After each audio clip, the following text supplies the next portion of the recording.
Hey, good morning, everybody. Welcome to a Friday edition of 5 Minutes with Phil. Yes, we have reached the end of the week and we are looking at the weekend, and I hope it is a great one for you.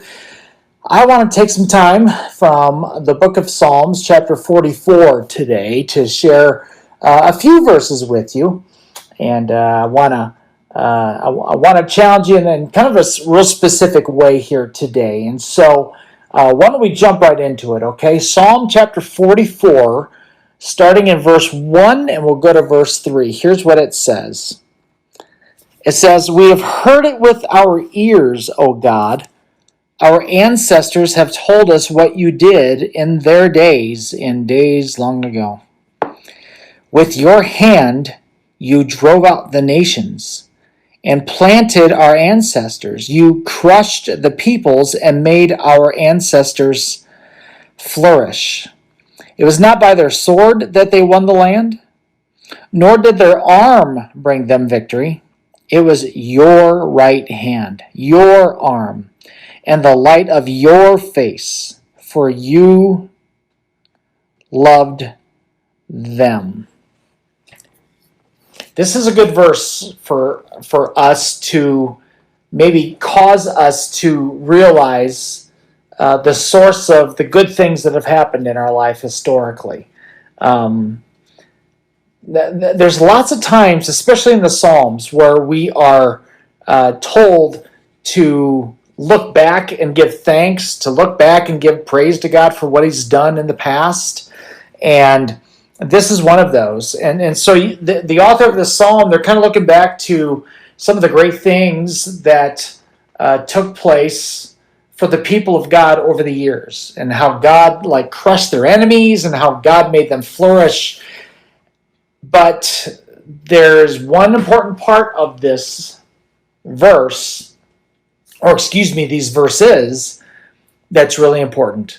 And again, it's that last verse where it says, and look at it again, verse 3 said, "It was your right hand, it was your arm, and the light of your face, for you loved them." The author of this particular psalm was able to look back to a lot of great victories, but he didn't take the credit for himself, nor did he say that the people who were part of these victories should take the credit for themselves. The battle was won because of God's strength, and the battle was won because of God's right hand, and the battle was won because of the brilliance of God's face. Certainly God would have used soldiers, and God would have used strategic leaders to bring victory to His people, but when it was all said and done, the reason why there was victory was because of God. And I want to share with you today that every victory that you can look back on, every good moment that you could look back on, and you could see, well, God did this, and this happened, and this happened.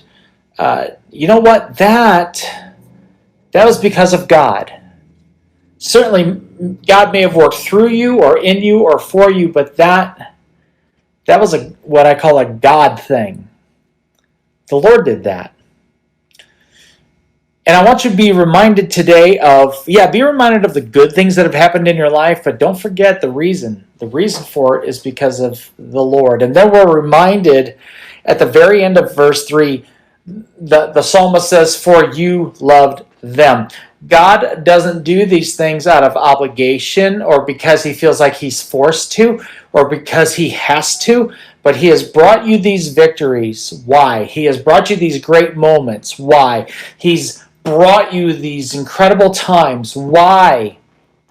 Because He loves you. Loves, not loved. He loves you. And He continues to do so. So today, I want you to be deliberate about looking back at a blessing that God has given you and done for you. Realize that was God who did that. And then I want you to just kind of camp out this weekend on how much God really, really loves you. All right. My time's up. Thank you for joining me. Have a great weekend. We'll talk to you later. Bye-bye.